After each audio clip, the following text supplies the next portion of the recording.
आज हम लोग 2023 में पूछे गए डीएलएड के प्रथम सेमेस्टर के चतुर्थ प्रश्न पत्र गणित को हल करेंगे। तो पहला प्रश्न इसमें ऑब्जेक्टिव पूछा गया है, 3/4 के योज्य प्रतिलोम का गुणात्मक प्रतिलोम क्या होगा। सबसे पहले देखिए 3/4 के योज्य प्रतिलोम। अब योज्य प्रतिलोम क्या होता है कि इसके चिन्ह को बदल दिया जाता है। जैसे 3/4 है तो इसका योज्य प्रतिलोम हो जाएगा, इसका योज्य प्रतिलोम -3/4 होगा। योज्य प्रतिलोम का गुणात्मक प्रतिलोम बताना है। अब -3/4 का गुणात्मक प्रतिलोम होगा, गुणात्मक प्रतिलोम ये होता है -4/3। योज्य प्रतिलोम का मतलब होता है कि वह संख्या जो उसी संख्या में घटाने पर 0 आ जाए। तो 3/4 में जब -3/4 घटाया जाएगा तो ये 0 हो जाएगा। और गुणात्मक प्रतिलोम का मतलब होता है कि वह संख्या जिसमें उसके गुणात्मक प्रतिलोम से गुणा करने पर 1 आ जाए। तो -3/4 में जब -4/3 का गुणा किया जाएगा तो 1 आ जाएगा। तो हमारा आंसर इसमें सही होगा, आंसर नंबर 2। इसी प्रकार दूसरा क्वेश्चन देखते हैं, किसी संख्या के 60% में 32 जोड़ने पर जो संख्या प्राप्त होती है। अब ध्यान देना, यहाँ पे प्रश्न में थोड़ा मिस्टेक है। यहाँ पे जोड़ने पर जो संख्या प्राप्त होती है की जगह वह संख्या प्राप्त होती है। यानी कि प्रश्न ये कह रहा है कि किसी संख्या के 60% में 32 जोड़ने पर वही संख्या प्राप्त होती है, तो वह संख्या क्या होगी। अब इसको हम लोग x मान के लगाते हैं। क्वेश्चन नंबर 2 ध्यान दीजिएगा। मान लीजिए x के 60% में 32 जोड़ने पर हमें वही संख्या यानी कि x प्राप्त होता है।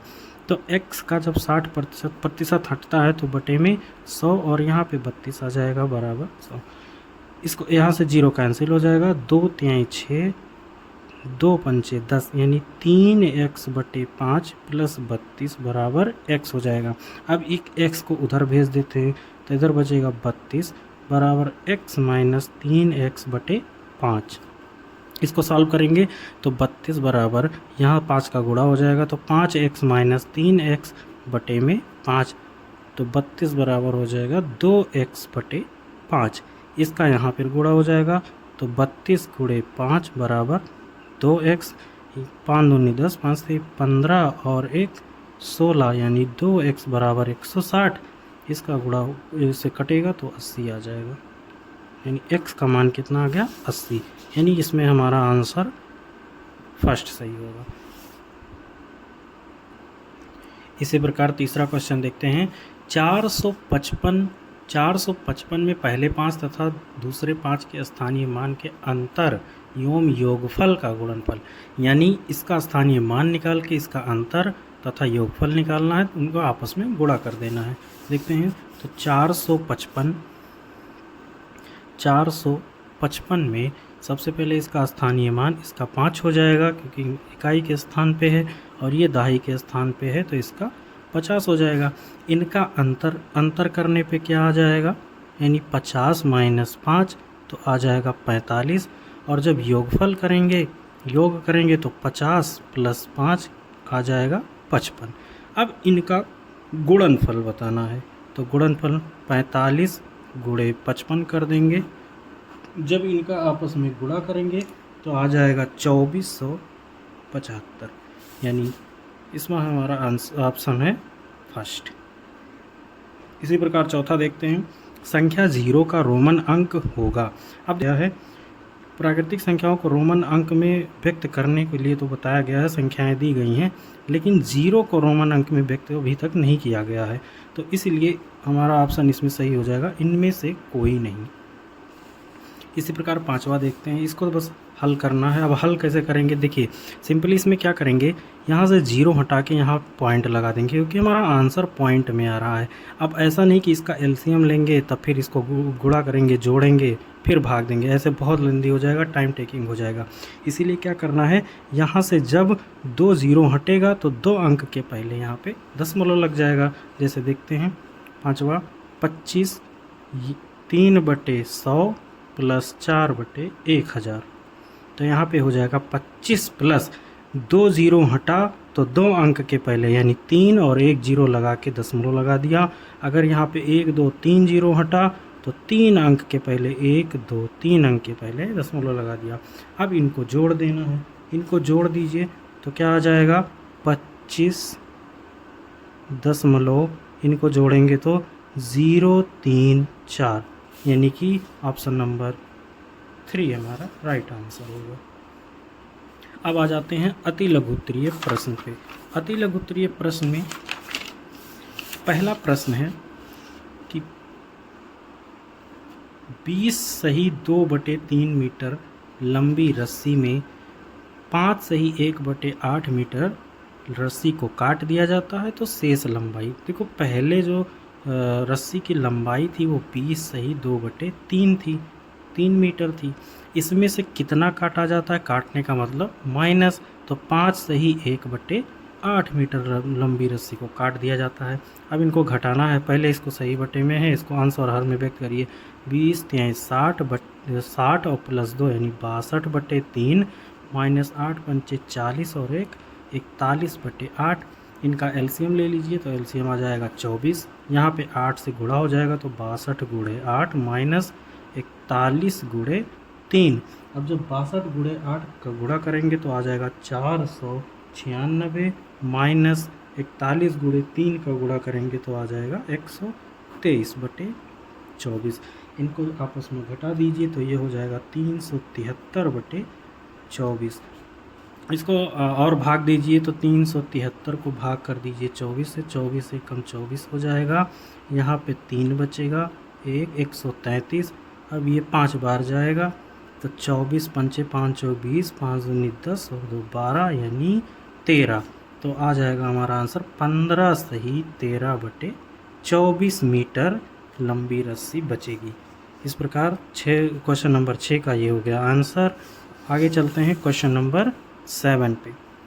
देखिए क्वेश्चन नंबर 7 क्या है, किसी गांव में पुरुषों की संख्या 6xy + 5y² - z है, महिलाओं की संख्या 2x + xy - 2y है। तो ज्ञात कीजिए कि पुरुषों की संख्या महिलाओं की संख्या से कितनी अधिक है। यानी पुरुषों की संख्या अधिक है किससे, महिलाओं से, लेकिन हमें निकालना है कि कितनी अधिक है। तो क्या करेंगे, मान लीजिए अगर ये 5 होता, ये पुरुषों की संख्या अगर 5 होती, महिलाओं की संख्या 2 होती, तो निकालने के लिए क्या करते, इनमें से इनको घटा देते, जितना आता उतनी अधिक होती। तो क्या करेंगे, इसमें से इसको घटा देंगे। चलिए घटाते हैं तो 6xy + 5y² - 8z में अब माइनस करना है। अब ये चीज़ ध्यान देना है कि जब कभी भी एक से अधिक पद हों और उनको घटाना हो तो घटाव चिन्ह लगाने के बाद हमेशा उनको ब्रैकेट में लिखना। क्यों लिखते हैं ब्रैकेट में, क्योंकि जब ये माइनस का चिन्ह यहाँ से ब्रैकेट हटेगा, माइनस का गुणा होगा तो सब चिन्ह बदल जाएगा। कैसे देखते हैं, 6xy + 5y² - 8z। अब जब यहाँ पे ये ब्रैकेट ओपन होगा तो ये 2x माइनस हो जाएगा, ये +xy है तो -xy हो जाएगा, और ये -2y है तो +2y हो जाएगा। अब आपस में जुड़ेंगे घटेंगे वही जो होंगे सजातीय। तो 6xy और कहाँ xy है, यहाँ है, और कोई पद इसमें सजातीय नहीं है, तो सिर्फ यही जुड़ेगा या घटेगा। अब 6xy में से एक xy घट जाएगा तो यहाँ बचेगा 5xy। अब +5y² - 8z - 2x + 2y हमारा आंसर हो जाएगा। यानी कि पुरुषों की संख्या महिलाओं की संख्या से इतनी अधिक है। ये है हमारा राइट आंसर। क्वेश्चन नंबर 7 हुआ कंप्लीट। अब चलते हैं क्वेश्चन नंबर 8 पे। क्वेश्चन नंबर 8 में कुछ नहीं है, सिर्फ आपको जोड़ देना है। इसमें जोड़ना है क्या, 0003। अब देखिए इसको जोड़ेंगे कैसे। सबसे पहले जो बड़ा है उसको लिख लीजिए, तो 50,001.0003, उसके बाद 5100.003, उसके बाद 510.33, उसके बाद 51.3। अब इसके बाद 0 यहाँ पे आप ऐड कर लीजिए, फिर इनको जोड़ दीजिए तो ये आ जाएगा 3 3 3 3। दशमलव लगा दीजिए, 1 और 1 2, 5 और 1 6, 5 और 1 6, 5 और 0 है तो यहाँ पे 5 हो जाएगा, और यहाँ पे भी 5 हो जाएगा। ये है क्वेश्चन नंबर 8 का सही उत्तर। चलते हैं क्वेश्चन नंबर 9 पे। क्वेश्चन नंबर 9 क्या है देखिए, वह बड़ी से बड़ी संख्या बताइए जिससे 49, 59 और 109 को भाग देने पर शेषफल क्रमशः 1, 3 और 5 बचे। हमने बताया था आपको कि बड़ी से बड़ी संख्या जहाँ पूछे समझ लीजिए वहाँ पे आपको मासा निकालना है। जहाँ पे बड़ी से बड़ी संख्या पूछे समझ लीजिए आपको मासा निकालना है। अब यहाँ अगर शेषफल ना बचता तो सिर्फ इन्हीं तीनों का मासा निकाल देते, लेकिन यहाँ पे शेषफल भी बच रहा है तो शेषफल को पहले माइनस करेंगे, उसके बाद इनका मासा निकालेंगे। देखिए कैसे करते हैं, यह है क्वेश्चन नंबर 9। तो 49, 59 और 109 का मासा निकालेंगे, जिसमें 1, 3 और 5 क्रमशः इसमें भी एक शेषफल बच रहा है, इसमें 3 शेषफल बच रहा है, इसमें 5 शेषफल बच रहा है। तो तीनों को माइनस करेंगे, ये आ जाएगा 48, ये आ जाएगा 56, ये आ जाएगा 104। 48, 56 और 104 का मासा निकालने के कई तरीके हैं। एक भाग विधि है, एक गुणनखंड। हम लोग प्राइम फैक्टर विधि मेथड यूज़ करेंगे। तो 2 इसका हो जाएगा 2 दूनी 4 दूनी 8, 8 त्रिक 24, 24 दूना 48, यानी 2 गुणे 3, 2 दूनी 4 दूनी 8 दूनी 16 या 48। अब इसको भी करेंगे, 2 तो 2 गुणे 2 गुणे 2 गुणे 13, 2 दूनी 4 दूनी 8, 8 13 8 104। अब मासा क्या होता है, HCF क्या होता है, हाईएस्ट कॉमन फैक्टर।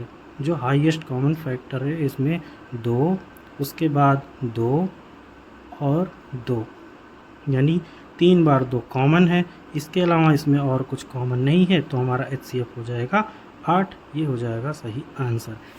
इसके उत्तर की जांच अगर करना है तो कैसे करेंगे देखेंगे। उत्तर की जांच करने के लिए क्या करेंगे, 49 में 8 से भाग करेंगे तो 8 छंग 48, शेषफल 1 बच गया। इसी प्रकार 59 में जब 8 से भाग करेंगे तो भी शेषफल कितना बचेगा, 3 बचेगा। कितनी बार जाएगा, 8 सताई 56। इसी प्रकार जब 59 में 8 से भाग करेंगे तो 8 सताई 56, शेषफल 3 बचेगा। और इसी प्रकार जब 109 में 8 से भाग करेंगे तो 8 एक कम 8, यहाँ पे 2 बच गया 29, 8 त्रिक 24, तो 24 से भाग देंगे तो यहाँ पे शेषफल 5 बच गया। तो क्रमशः 1 और 3 और 5 शेषफल बचा जो हमारे क्वेश्चन में कहा गया था। ये हो गया 8 इसका सही आंसर। अब चलते हैं आगे क्वेश्चन नंबर 10 पर। क्वेश्चन नंबर 10 पे पटरी तथा प्रकार की सहायता से 90 अंश का कोण की रचना कीजिए। अब देखिए ये अति लघुत्तरीय में पूछा गया है, इसीलिए आपको कोण की रचना नहीं लिखनी है, इसमें सिर्फ और सिर्फ आपको कोण बना देना है। कैसे बनाएंगे, सबसे पहले एक किरण AB खींचेंगे, उचित त्रिज्या लेकर एक चाप लगाएंगे, ऐसे उसी त्रिज्या का यहाँ से एक चाप लगाएंगे जो 60 अंश का कोण बनेगा। फिर उसी त्रिज्या का यहाँ एक इसको A हो गया और ये B, ये C हो गया, यहाँ पे कट किया D। अब D को केंद्र मानकर उसी त्रिज्या का एक चाप लगाएंगे जो बिंदु E पर काटेगा। अब E और D को क्रमशः केंद्र मानकर एक चाप लगाएंगे जो बिंदु F पर काटेगा।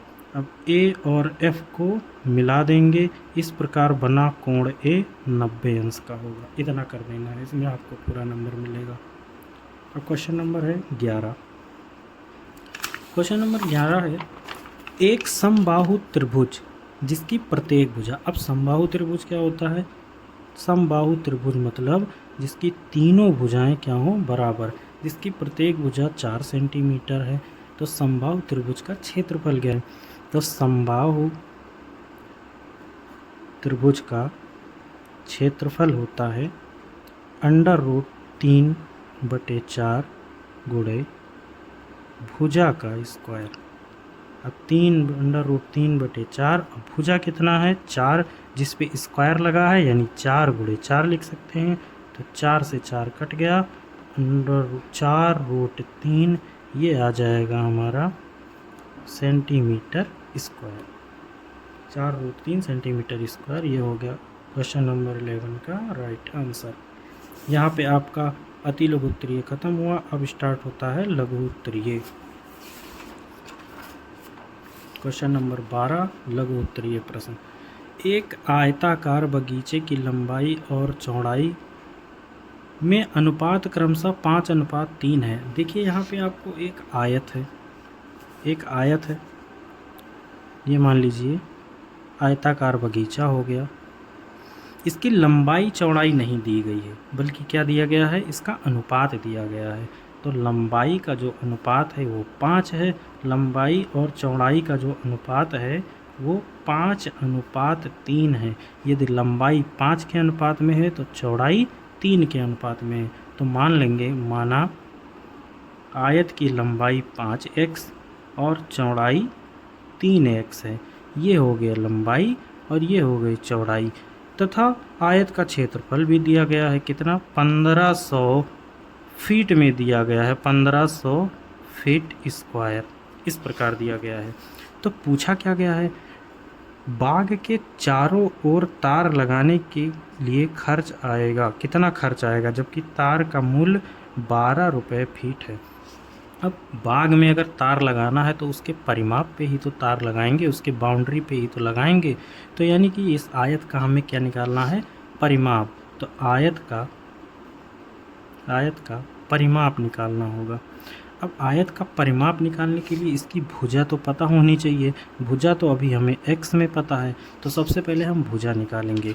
तो लंबाई और चौड़ाई कितना है, अनुपात 5:3, जिसने हमने मान लिया कि एक 5x है, दूसरा 3x, और इसका दिया गया है क्षेत्रफल। तो इस प्रकार आयत का क्षेत्रफल हो जाएगा लंबाई गुणे चौड़ाई। आयत का क्षेत्रफल क्या होता है, लंबाई गुणे चौड़ाई। और आयत का क्षेत्रफल दिया गया है कितना, 1500 फीट स्क्वायर।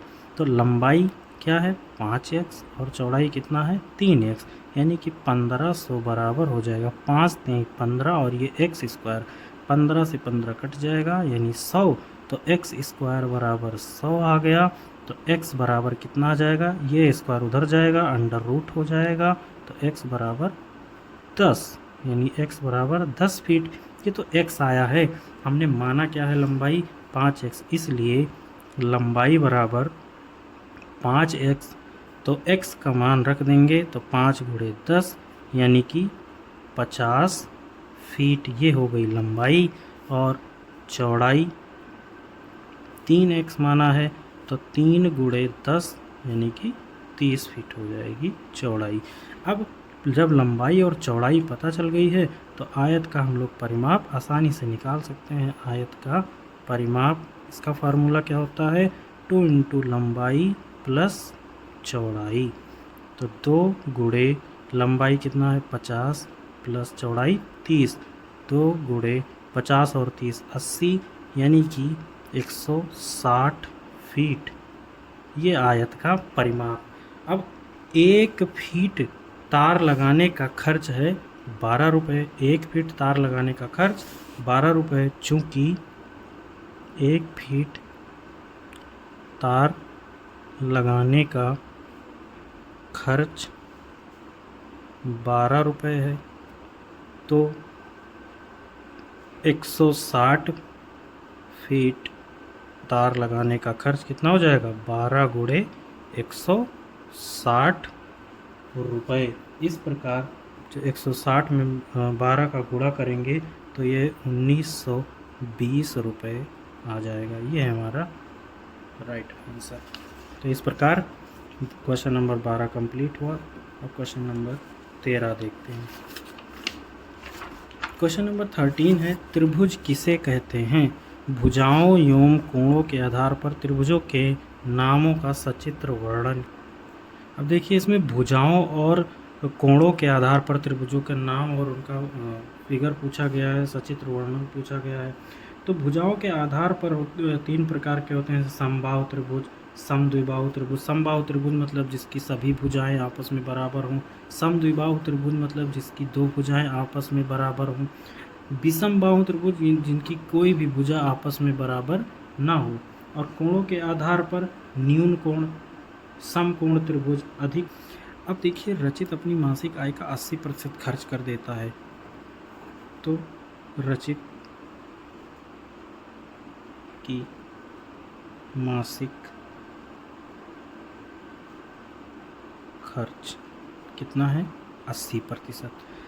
जब खर्च 80% है तो इसका बचत कितना होगा। कोई भी व्यक्ति जिसकी अर्निंग जिसकी आय हमेशा 100% ही होती है, जिसमें से 80% वह खर्च कर दे रहा है, यानी कि उसकी बचत जो है वह 20% है। बचत का जो वास्तविक मूल्य दिया गया है वह 120 रुपये है। तो जो बचत का वास्तविक मूल्य दिया गया है वह 120 रुपये है। अब ये 120 रुपये किसके बराबर है 20% के, यानी 20% 120 रुपये के बराबर होगी। क्यों? क्योंकि 20% उसकी बचत है और रुपए में जो वो है 120। यहाँ से अगर 1% का मान निकाला जाए तो 120 बटे 20 बटे में आ जाएगा 20 रुपये। अब देखिए, अभी हमने कहा कि कोई किसी भी व्यक्ति की जो आय होती है वह हमेशा 100% होती है, तो इसमें उसकी वार्षिक आय ही तो पूछी गई है। हम क्या निकाल रहे हैं, हम मंथली निकाल रहे हैं, मासिक आय निकाल रहे हैं। तो यानी कि अगर इसका 100% निकाल लिया जाए तो उसकी मासिक आय का हमें पता चल जाएगा।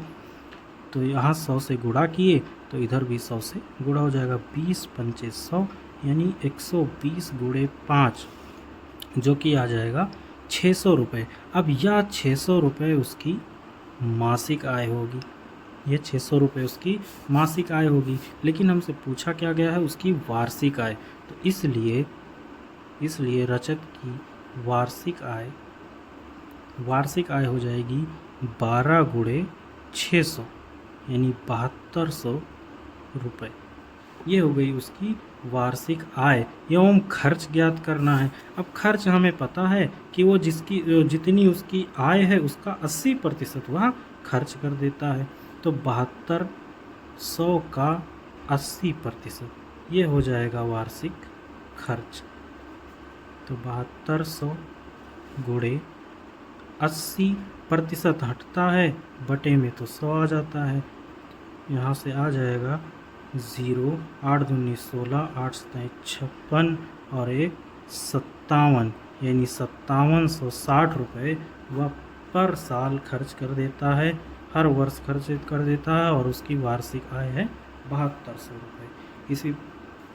इसी के साथ आपका प्रश्न नंबर 14 समाप्त होता है। अब देखिए क्वेश्चन नंबर 15। और क्वेश्चन नंबर 15 में क्या करना है, इसको आपको पिक्टोग्राफ द्वारा प्रदर्शित करना है। पिक्टोग्राफ यानी पिक्चर के माध्यम से किसी डाटा को प्रदर्शित करना, उसको आसानी से समझना ही पिक्टोग्राफ कहलाता है। अब कैसे, रमेश के बगीचे में विभिन्न प्रकार के फूलों के पौधे लगाए गए हैं। नीचे दी गई सारणी में इन पौधों की संख्या दी गई, इन्हें पिक्टोग्राफ द्वारा प्रदर्शित कीजिए। कैसे प्रदर्शित करेंगे, चलिए देखते हैं। सबसे पहले पिक्टोग्राफ को प्रदर्शित करने के लिए हमें इस तरह की सारणी बनानी होती है, ऐसे सारणी बनानी होती है। इसमें क्या दिया गया है, फूलों का नाम दिया गया है, फूलों की संख्या, गेंदा के 25 फूल, जूही के 10 फूल, चमेली के 15 फूल, इसी प्रकार रजनीगंधा के 45, गुलाब के 35 फूल दिए गए हैं। तो यहाँ पे हम लोग लिखेंगे फूलों का नाम। यहाँ हो जाएगा गेंदा, ये जूही, चमेली, रजनीगंधा और गुलाब। अब किस प्रकार पिक्टोग्राफ द्वारा प्रदर्शित करते हैं, तो यहाँ पे पिक्टोग्राफ यानी किसी एक ग्राफ, किसी एक चित्र को हम कुछ संख्या मान लेंगे। जैसे हमने मान लिया कि एक बॉक्स बराबर 5 फूल, एक बॉक्स बराबर 5 फूल। अब देखिए गेंदा के कितने फूल थे, 25। तो अगर एक बॉक्स बराबर 5 फूल हो गए तो 25 फूल में कितने बॉक्स बनेंगे, 5 से भाग कर दो तो कितना बॉक्स, 5। तो गेंदा में कितने बॉक्स, 5 बॉक्स, 1 2 3 4 और 5। जूही के 10 फूल हैं तो यानी कि इसके 2 बॉक्स बन जाएंगे। इसी प्रकार चमेली के कितने, 15, तो इसमें 3 बॉक्स बन जाएंगे। और रजनीगंधा के 45 हैं तो 45 को 5 से भाग करो, 5 9 45, तो 1 2 3 4 5 6 7 8 और ये हो गए 9। गुलाब के 35 हैं तो 35 में 7 बनेंगे, 1 2 3 4 5 6 और ये 7। अब आप इसकी जगह आप कोई भी फिगर आप सर्कल मान सकते हैं, गोला मान सकते हैं, कोई फूल मान सकते हैं, स्टार मान सकते हैं, कुछ भी। तो इस प्रकार आपको पिक्टोग्राफ पे प्रदर्शित करना होता है। इसी प्रकार आपका 15 नंबर क्वेश्चन होता है समाप्त। आइए देखते हैं 16 नंबर क्वेश्चन। अब 16 नंबर प्रश्न में पूछा गया है, एक वृत्त की परिधि 22 मीटर है। जो एक वृत्त है, वृत्त की परिधि कितनी है? 22। ये आपका वृत्त हो गया। वृत्त की इसी घेरे को हम लोग परिधि बोलते हैं। तो परिधि दी गई है कितनी? वृत्त की परिधि 22 मीटर है। ये हो गई वृत्त की परिधि। अच्छा, वृत्त की परिधि का फार्मूला हमको पता है। पूछा गया है इसमें वृत्त का क्षेत्रफल ज्ञात करें। वृत्त का क्षेत्रफल ज्ञात करने के लिए हमें त्रिज्या का पता होनी चाहिए। त्रिज्या हम यहाँ से निकालेंगे। वृत्त की परिधि क्या होती है? 2πr बराबर 22 मीटर। अब यहाँ से 2 इधर कट जाएगा, यहाँ 11 आ जाएगा, यानी πr बराबर 11 मीटर। पाई का मान 22/7 गुणे r बराबर 11। 7 उधर जाएगा, यहाँ भाग में वहाँ गुणे में हो जाएगा, तो 11 गुणे 7, और 22 यहाँ गुणे में इधर आएगा तो भाग में हो जाएगा, यानी 11 दूना 22, यानी r का मान आ गया 7/2 मीटर। अब हमें ज्ञात करना है क्या? वृत्त का क्षेत्रफल जो कि होता है πr²। पाई का मान 22/7 गुणे r का मान अभी हम निकाले हैं 7/2, और इस पे लगा स्क्वायर, तो 7/2 गुणे 7/2 हो जाएगा।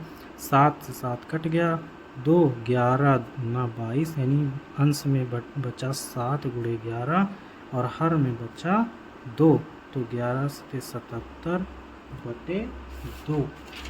यही आपका हो गया आंसर, मीटर स्क्वायर। ये आपका आ गया वृत्त का क्षेत्रफल। आइए देखते हैं 17 नंबर क्वेश्चन। 17 नंबर क्वेश्चन क्या है कि एक कक्षा में 60 विद्यार्थी थे, यानी कक्षा जिसमें कुल विद्यार्थी कितने हैं? 60 विद्यार्थी हैं। 50% विद्यार्थी प्रथम श्रेणी में हैं, यानी कि इसी का जो 50%, इसके 60 के जो 50% विद्यार्थी हैं वो प्रथम श्रेणी में, 40% विद्यार्थी द्वितीय श्रेणी में हैं तथा शेष तृतीय श्रेणी में है। अब देखना, ध्यान देना, ये हो गए 50। कोई भी संख्या अपने आप में 100% होती है, यानी 60 भी अपने आप में 100% होना चाहिए। तो 50% प्रथम श्रेणी में है, 40% द्वितीय श्रेणी में है, तो 50 और 40 कितने हो गए? 90। कितना बचा? 10%। अब जो 10% होगा वही तो तृतीय श्रेणी में होगा, यानी 60 का 10% कितना होगा? 6। तो हमारा आंसर कितना आएगा? 6 तृतीय श्रेणी में होंगे। अब देखो इसको निकालेंगे कैसे। कक्षा में कुल विद्यार्थियों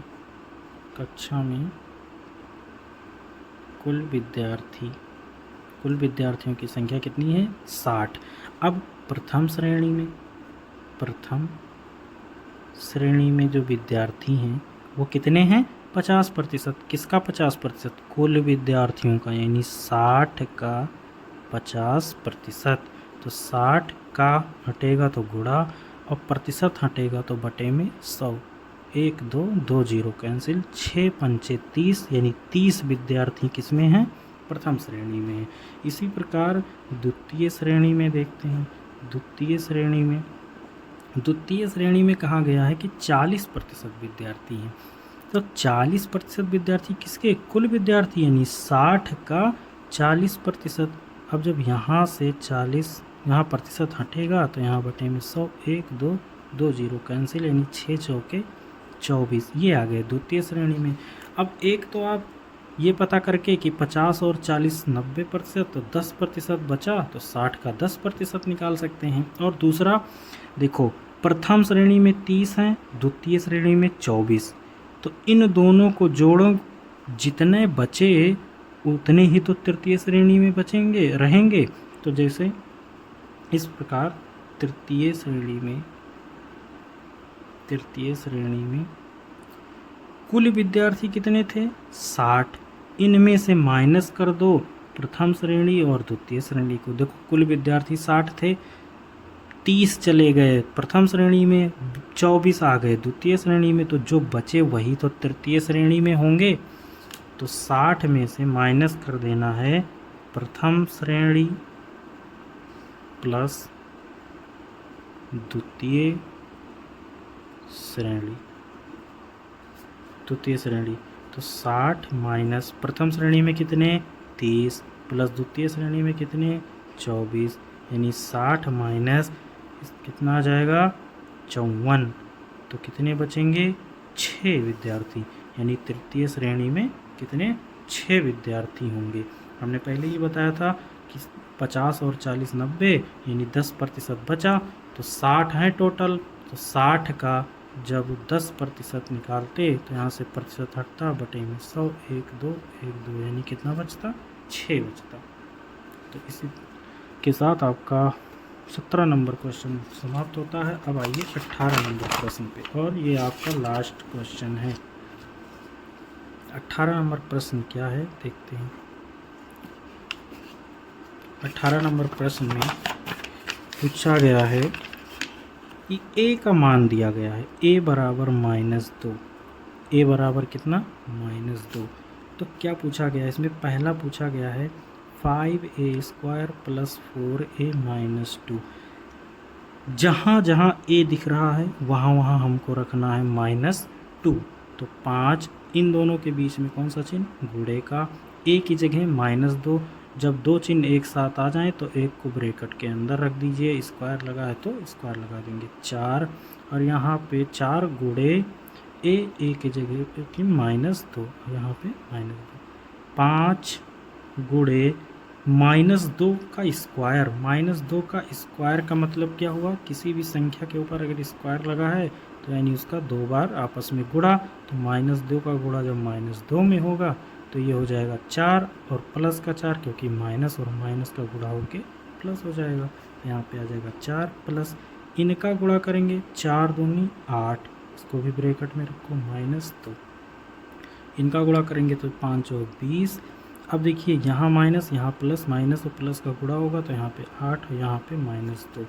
जो सजातीय हैं, जो इनका चिन्ह समान है वो जुड़ जाएंगे आपस में। तो 20 - 10, यानी इसका 10 आ गया। तो ये 18 नंबर का पहला क्वेश्चन है, जिसका कितना है आंसर 10 आ गया।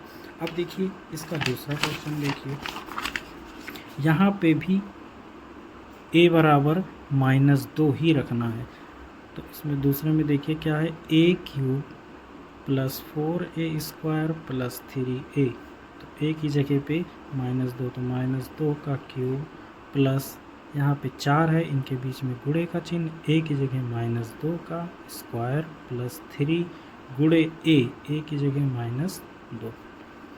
अब उसी प्रकार इसको भी करना है, तो -2 गुणे -2 गुणे -2, 2 दूनी 4 दूनी 8, और माइनस का गुणा माइनस में हुआ प्लस, फिर प्लस का गुणा माइनस में हुआ तो माइनस, यानी इसका आएगा -8 प्लस इसका 4 हो जाएगा प्लस का, तो ये हो जाएगा 4 गुणे 4, इसका 3 दूनी 6 और माइनस है तो यहाँ पे -6, ये -8, इसका गुणा होगा तो प्लस का 16, और इसका माइनस और प्लस का गुणा होगा तो माइनस का 6।